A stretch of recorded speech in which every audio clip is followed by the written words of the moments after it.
La gestion du foncier en milieu rural est de plus en plus problématique en raison de la forte compétition pour l'accès à la terre. Cette compétition engendre souvent des tensions communautaires qui se transforment très vite en conflits ouverts et meurtriers et source de rupture de la cohésion sociale. C'est pour contribuer à garantir un accès équitable et une exploitation apaisée des ressources foncières que l'association No de Noto, A2N, et la commune de Dori ont initié le projet d'urgence pour le renforcement de la cohésion sociale par la réhabilitation d'infrastructures scolaires et sanitaires, grâce à l'appui financier de l'Agence française de développement AFD, afin entre autres de mettre en place des commissions foncières villageoises, en abrégé CFV, et les commissions de conciliation villageoise, CCFV, prévues par la loi 034 relative au régime foncier rural au Burkina Faso.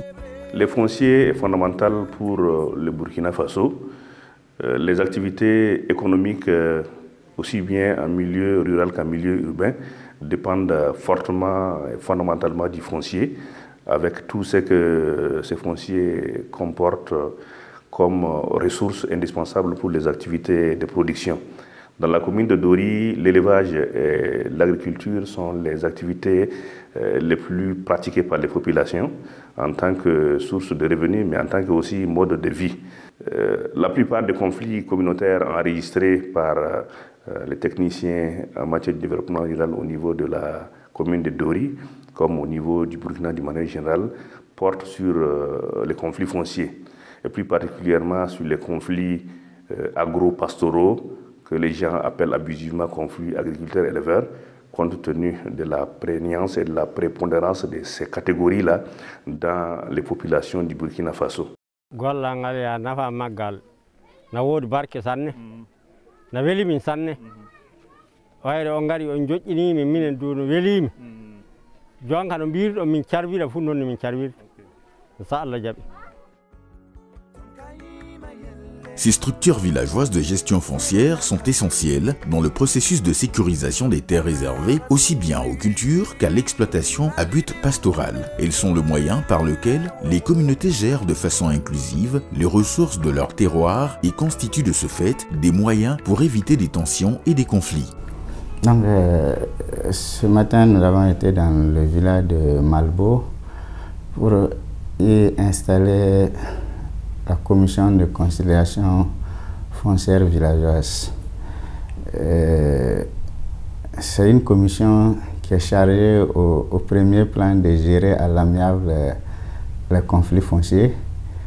Et si elle réussit sa conciliation, elle dresse un PV de conciliation et ça veut dire que tout est rentré dans l'ordre et le processus s'arrête là.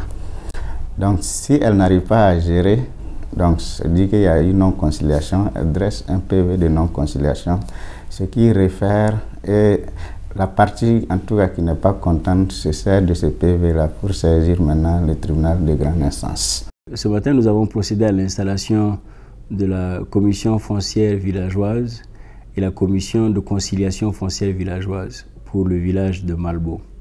Ce sont deux structures qui sont très importantes au niveau de chaque village. L'objectif, c'est d'en mettre dans tous les villages de la commune. Parce que vous savez, la question foncière est assez sensible dans notre pays. Et souvent, au niveau des villages, vous avez des petits problèmes fonciers qui, quand ils ne sont pas pris en charge, quand ils ne sont pas réglés, donnent naissance à d'autres conflits de plus grande envergure. Un très bon pourcentage des questions liées et des problèmes liés au niveau foncier trouvent déjà solution au niveau village, avant même que cela ne soit rapporté, que ce soit à la préfecture ou dans les tribunaux ou encore à la mairie. Vous voyez toutes ces populations qui sont sorties pour venir pour l'installation de cette commission. Eux, ils ne cherchent pas à aller ailleurs, ils ne cherchent pas à devenir des déplacés ailleurs, quoi que ce soit. Ils cherchent à vivre dans leur milieu, ils cherchent à avoir les moyens de vivre et gagner dignement leur vie. Et ces gens-là, les outils pour leur permettre de gagner ces vies, c'est notre responsabilité de travailler à les mettre à leur disposition. A2N a ainsi appuyé la commune de Dori à mettre 70 CFV et CCFV dans 35 villages. Leurs membres ont été installés par les autorités compétentes et formés par A2N afin de prendre en charge leurs rôles et responsabilités.